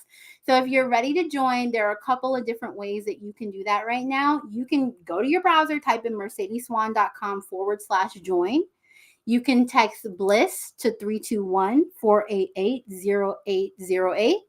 Or you can go to, I don't know if you can't see it, but you can click that little QR code at the top right corner and you can join using your QR code, right? So however the girlies want to join, you can join. Thank you, Sonia. You said this is phenomenal. Thank you. I wanted to create this space that is healing and freeing. So yeah. Okay. So again, before we keep going, any questions that you have in the chat, go ahead and post them now. But that being said, if you want to join tonight, you can join for a monthly membership cost to join the community for $29 a month or $2.99 annually and get the shirt. You can join by going to mercedeswan.com/join. You can text BLISS to 321-488-0808 and you will get a link, or you can scan the QR code. All right, we got some questions coming in. Regina, is there a long-term commitment required? No. So if you want to join the community, you just want to see if it works. You want to, maybe you're like, I got to try it out first to see if it feels good. Got you. You want to join that monthly membership for $29 for your first month, right? It's on the next slide, but if you decide it's not for you, you didn't enjoy it, the vibes were in it, right? The vibes that I create there are the exact vibes that I create here. So if you like these vibes, it'll be the same vibes in the community. Okay. So you can join for $29 a month, cancel anytime you want. That's it. If you join the annual, you join the annual, right? So that's you're locked in for the year, right? But you get a discount and a shirt for that, right? So those are all dynamics, right? But yeah, there is not a long-term commitment required. Yes, love for the connections. Keep connecting in the comments. Okay. So if you decide to join, I'm just going to walk you through this and then we're going to go to Q&A. So I will answer any questions that you all have. But if you go to mercedeswan.com/join.com or you text BLISS to this number, you'll get the link to text to enroll and you'll get to this website, right? Which tells you all about everything that is included in the membership. Actually, I didn't include the work groups yet because that's new. That just got launched this week, okay? So we're always cultivating in the community. But you can go here and learn about everything that is in the community, who it's designed for, who it's the right fit for, and you can join there. And then you scroll down and you can say, hey, I'm going to join the monthly membership. It's very clearly there and pay monthly, or you can join the annual one there. Oh, yay. It's a vibe. It is a vibe. Absolutely. And then once you click that, whether it's the monthly or the annual, you'll see a pop-up come up and you can just enroll, right? It's a secure checkout. You can use PayPal, Apple Pay, Google Pay, your credit card, whatever works best for you. And then, not Google messing with my pictures. And if you want something where you're working with me one-on-one, you can also add in mentoring. So that's where we meet each month. You can add on an hour of mentoring, meaning we meet for 1 hour each month to work on whatever you've got going on, whether that's career or business. And then after you decide, you're like, no, maybe I don't want the mentoring. Yes, whichever way you say yes or no. And then your membership will be confirmed to the community. You'll land on this page. I'm excited. Okay, so if you're here, you're joining. I'm excited that you're joining. Welcome to the community. This will be your welcome page, and you can literally log right in. So you'll get an email that says, hey, here's the instructions to log in. Here's the login page. Okay, Brandon. Okay, Pink. Okay, Girly. Okay, Flowers. You can log in, and then you'll be able to access the community. So you'll see the community membership here, and then you'll see the Black Woman Bliss training portal, which is what we talked about, where that framework sits today. And then what I want you to do is when you're here, I want you to join me for the party, right? I want you to introduce yourself. I want you to say hello. I want you to keep the same exciting and amazing vibes that you had today and continue that on with the ladies who join me in the community for whether that's a month or you're going to stay for the whole annual year, right, to try it out. So getting to questions, I absolutely promise. But if you want to join me in the community today, keep up with the vibes, keep up with this energy, go to mercedesswan.com/join or text Bliss to 321-488-0808 or go to that little QR code in the corner, whichever way it is, and you can scan to join the community there as well. And of course, if you decide that you didn't like it, I hope that you like it, but I'm not going to be upset. We all have different energies, what we're expecting out of things. But if you decide you don't like it in 14 days, you can just send me an email. No questions asked. I will send you a refund, because what I want for this community is a space where everybody's here contributing happy and in the space because they want to be, not because they feel like they have to keep up with whatever they paid for. Okay. I want this to be a space where we are free, we are included, we are open, and we are valued. So that it is. Okay. So I'm going to wrap it up. But for the girlies who are joining me today, you joined today, you're getting all 4 modules. There's no drip. You get all of it. You get to get in there. You get a one-on-one 30-minute call with me. You get immediate access to Bliss, and you also get to support the community by a portion of your membership going towards a scholarship. If you were on the call today and you were like, girl, I don't got it, but I need this in my life right now. I have 5 spaces for a scholarship. So if this is you, you can either send me an email or you can go to that same page, scroll all the way to the bottom, and there is a form. What you would have seen on this page if Canva wasn't playing with me is a screenshot of the form. So if you want to join the community, you don't got it right now. I understand layoffs and everything else has been crazy. There are 5 slots for a scholarship. You can sign up for that. Okay. So reach out. Let me know either way. Okay. All right. So final time, $29 a month or $2.99. You can join by texting that link or going to my website here. And that's all that's included. And if you decide to go on this journey, I'm just letting you know that the things that I taught you today that we talked about, we are going deeper into this framework in the community, and you're also going to get support. So everything that's in the community is based on how I scaled my career, moving from an intern to somebody in human resources and also doing that pivot. Also, the information in there is how I exited my 9-to-5. So I know we're not talking about business, but I know a lot of us are here saying, I cannot do this anymore. You need to exit. I did that in January. I'm out of there. I don't want to ever be dependent on an employer's paycheck ever again, right? So that is also what is included in there. I'm also talking, there will be new content being released about how I really planned my exit and including my emergency savings goal and how I was really creating this idea of abundance and ease in everything that I did. Yes. Thank you, Alicia, who said, thank you so much for this session. All of your intention to hold as many of us down as possible, period. I am here to hold y'all down. I love it. So I wanted to share like a little story because I've been talking about my story for this entire session so far. But one of my very favorite clients is Ebony. And when I first started working with Ebony, she was like, I'm counting down. Wait, what are you counting down to? Oh, okay. It's Nicole. Sorry. I know what you're counting down to. Yep. I got you. But for Ebony, she was somebody that came to me that said, I've never been able to get the job that I dreamed of. I'm a terrible interviewer. I have no belief that I can really be in that job, right? She had this dream of moving from where she was, of being just a site manager to being a regional manager, and none of this was really working out.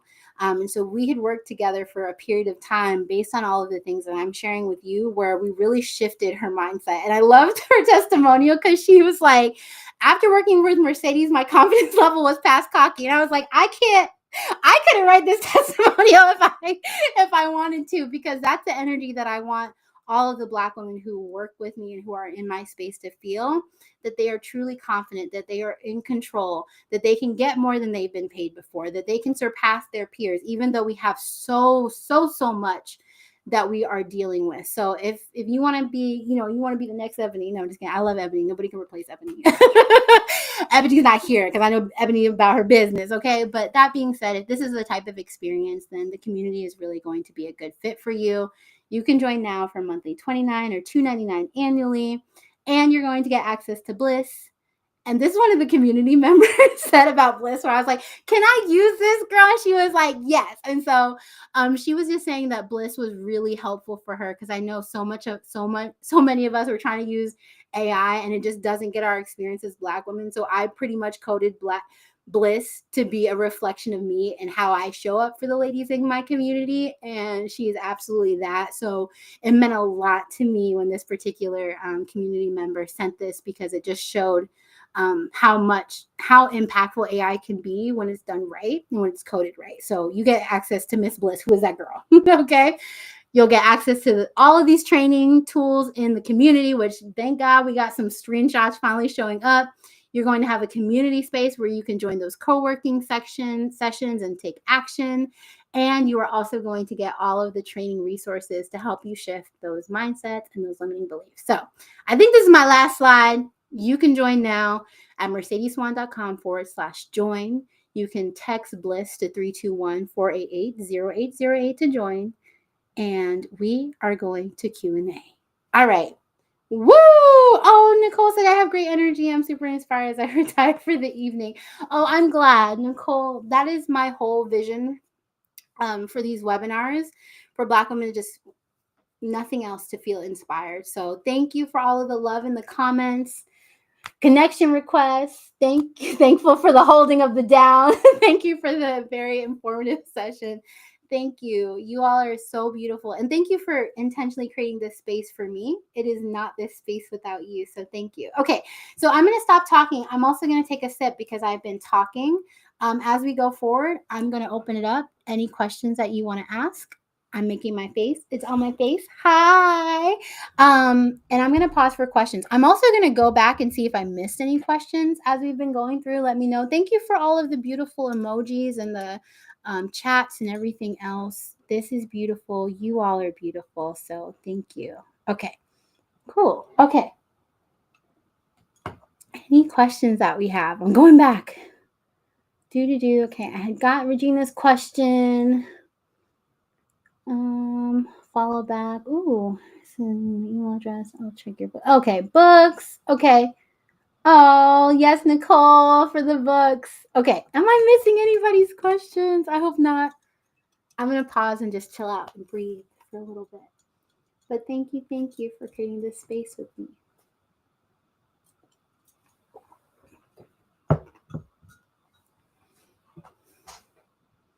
Pausing for questions. Oh, thank you for the hearts. Thank you. Oh, Erica, may success always be on your side. Oh, that offers abundance in professional growth and financial freedom and so in ways that we've never been able to before. Let us receive and be open to whatever we deserve. Period, Erica. Oh, thank you for the cup, love. The cup, love cup. Anyway, thank you, Barbara. Yes, so I have an owl problem. If you were to be here, you would probably run out of fingers to count the amount of owls in my office. You're welcome. I'm glad this was energizing. That was the point, period. Thank you for coming, Regina. I'm so glad. Okay. I don't see any other questions. I'm going to hang out for a little bit just to make sure I have all the questions answered. Anything. Oh, I'm going to ask this. So you don't necessarily need to ask particular questions about like the community. When I say Q&A, you can literally ask me any question that you want. So if it is about job searching, is it about my journey, anything that, as a extension of what we discussed today, feel welcome to. So yeah. This is the sweetest.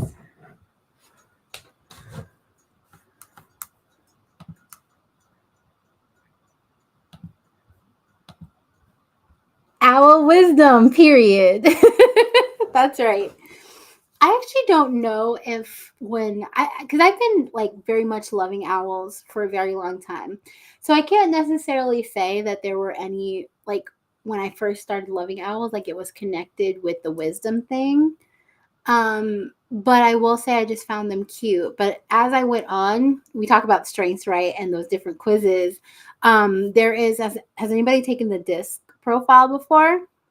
The disc profile, they have like a version of it that aligns with animals. And so one of them is the owl. Um, and one of my past supervisors actually like purchased a little owl because in the disc assessment, it kind of reflects the person that is like very analytical and makes critical decisions. Yeah, in a way that's just thoughtful, mindful, and detail oriented. So yeah. So as I grew, I can't say that I always had that like wisdom connection with the owl, but now I do. So go for it. Thank you all the likes. Thank you, Stacy. You have a great evening too. Oh, Kimberly, excuse me, said, thank you for the session. Is not only great learning, but I'm not the only one feeling lost and needing a confidence boost. Your energy is much needed and love your authenticity. Thank you, Kimberly. Oh. Okay, Erica say yes. Erica, you took all the tests. I'm the person that took all the tests too. I took all the tests. I had a 360 like review evaluation that I had that I took, and yeah, in one of these like management like leadership development cohorts that I was in, and I was like, ooh, the kitty like disc assessment, which just tells you your animal is very nice. The one that really assesses you, I was like, that's rude. You are rude, and I'm not taking this disc assessment no more. No, I'm just kidding. I like some self-reflection, but I was not prepared. I was not prepared. You know how people put stuff into Chat GPT and you're like, oh, it snatched my edges? That's what the real disc assessment does. Don't do that. Okay. So Regina said, I would love your perspective on how to best make a career pivot to a completely different career path, especially if you're in a more senior role. Yeah. Okay. So Regina, I will say you're probably going to benefit a lot. Yeah, you're welcome. I hope to see you next week. Okay. So I will say, Regina, that you will probably benefit a lot from my session next week, which is really talking about the tactical pieces of job seeking that we need and also conducting an audit to figure out what's working.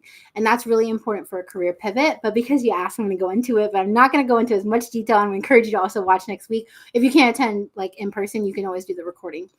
That being said, what we often don't recognize in a career pivot is that we are much more likely to talk about our skills in the way that we've known to speak about them, right? So that makes sense, right? Like if I'm in human resources, I'm more likely to think about talking about recruitment in terms of hiring talent, but I'm less likely to talk about the impact of diversity, equity, and inclusion, right? So I'm going to use myself as an extension of that, right? I was never in a very specific DEI role. I had some functions of my role over time that I began to gain that, more of that DEI work, which is why I had some of that imposter syndrome, as was mentioned, about actually being able to move into DEI.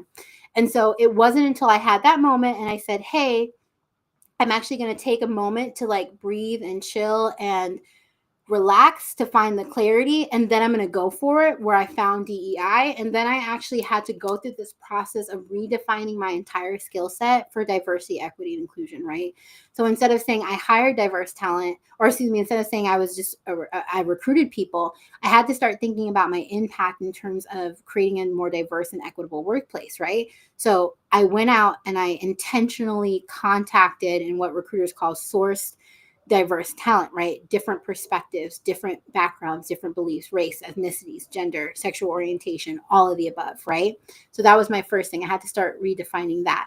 I had to talk about my impact from the standpoint of diversity, equity, inclusion, right? So I don't just necessarily care about filling all of the positions. I care about what my percentage of was diverse placements, right? Which at the point of my applications was 30%, right? Which is representative of our population and whatever that area was at the time. Okay. So that being said, I had to start thinking about those things differently. So that's what I would say from a perspective to how to best make a career pivot is really start by redefining your story for the position that you're interested in the future and not where you have now. And for a lot of us, we really discount in the same way that I did. It was hard at first for me to say that I was a DEI professional, when in reality, I first started thinking about how was I a DEI professional was I was doing recruitment.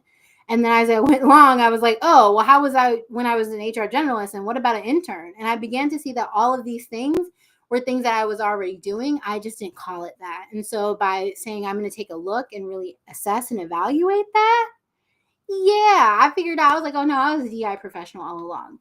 So in that case, right, you have to start with the clarity and then understand like what makes you a unicorn, so to speak, especially as somebody in leadership, for as an executive recruiter. Most of the time they were looking for some type of unicorn, and we don't think we're the unicorns. We actually often say unicorns are bad. I'm on a rant. I'm coming back. But by being able to identify and say, I know how I'm a unicorn based on my unique experiences, right? And so for me as a manager, I was a unicorn because I was able to use that HR experience to be a better DEI professional, because I understood culture, I understood how leaders work, I understood how the systems of an organization work from an HR standpoint. So that allowed me to be a better DEI professional. So that was my unicorn. Okay, that was a little bit long-winded, but that was it. Okay. Okay. Thank you. Okay. Oh, okay. Love. Yeah. So somebody took the disc assessment. Okay. So he says, I'll see you next week. Okay. You said say less. I still went into a little bit of it, and we're going to go through more details. But yes, I will say, I said less. Okay. All right. Oh, Regina's on YouTube, I think. Okay. I don't see any other questions. I'm going to do that thing where I just pause for a few minutes and see if anybody has any additional questions for me.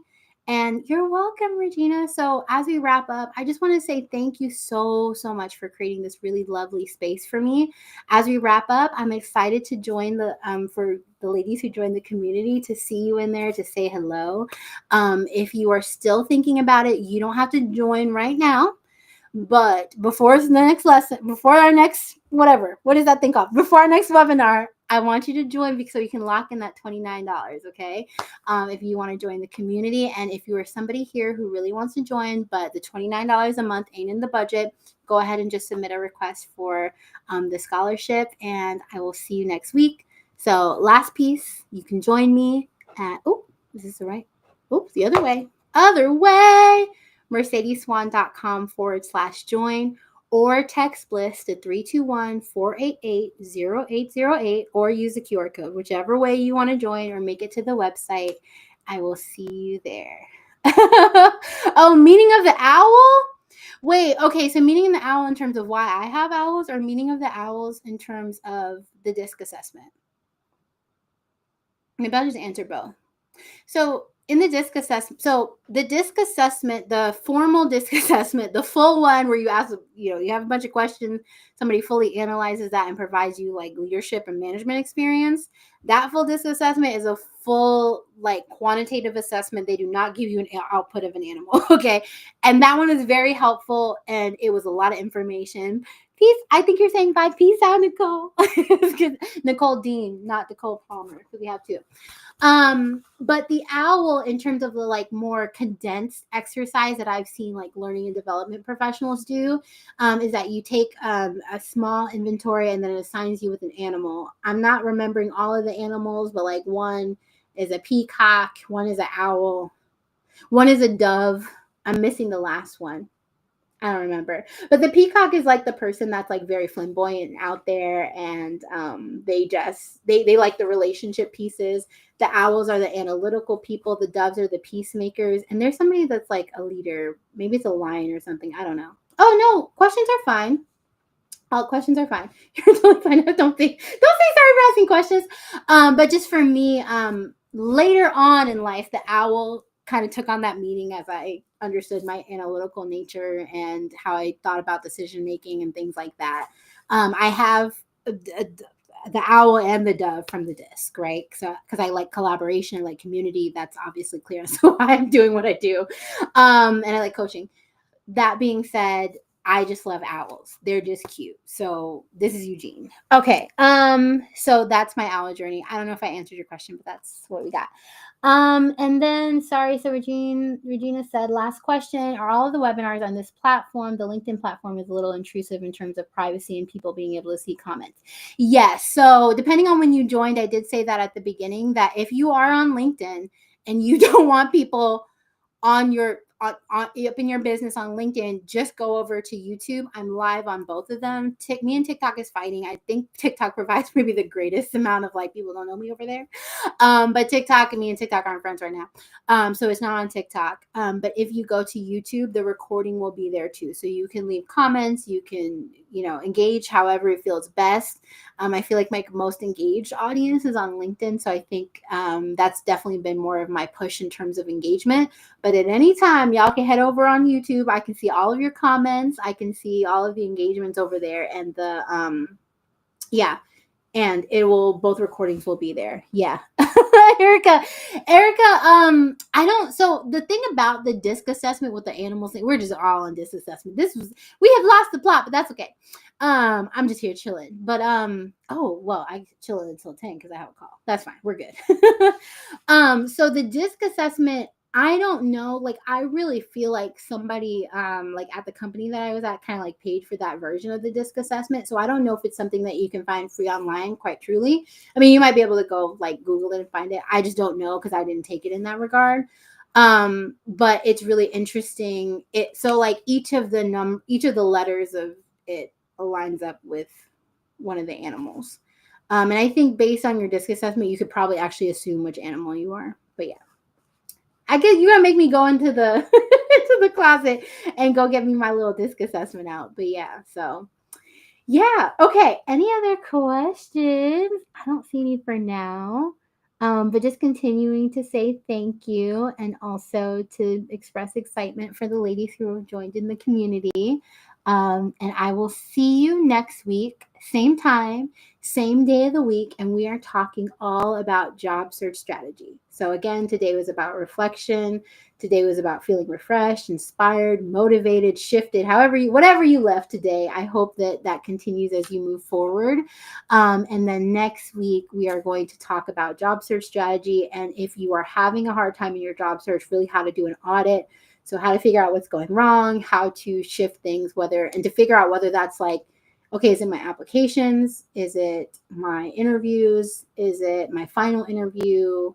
Is it the offer? Like, let's think about it. Is also like you're just not clear about which direction you should be going.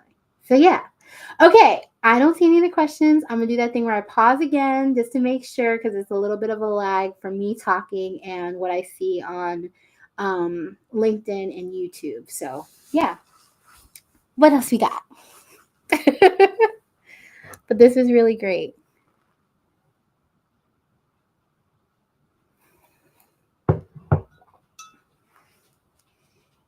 Okay. I don't see anything coming up. If you were here and you're still here, because I see quite a bit of y'all on both, love y'all. If you're here and you really like this, I would so appreciate you sharing this out to your network if you feel comfortable. Again, no pressure. We're not getting anybody in trouble with their employers, okay? But I would so appreciate you sharing that out, and I will see you next week. Thank you. Thank you. That means the mostest. Okay. But thank you. And I will see you next week, Tuesday, or in the community. Thank you for this space and creating it with me. Okay, bye, Oswald. Eugene, I don't know why I called. Oh, you know what? His name was Oswald and I didn't like it. I called him Eugene. Sorry. I've been doing a lot of talking. Me and Eugene say bye.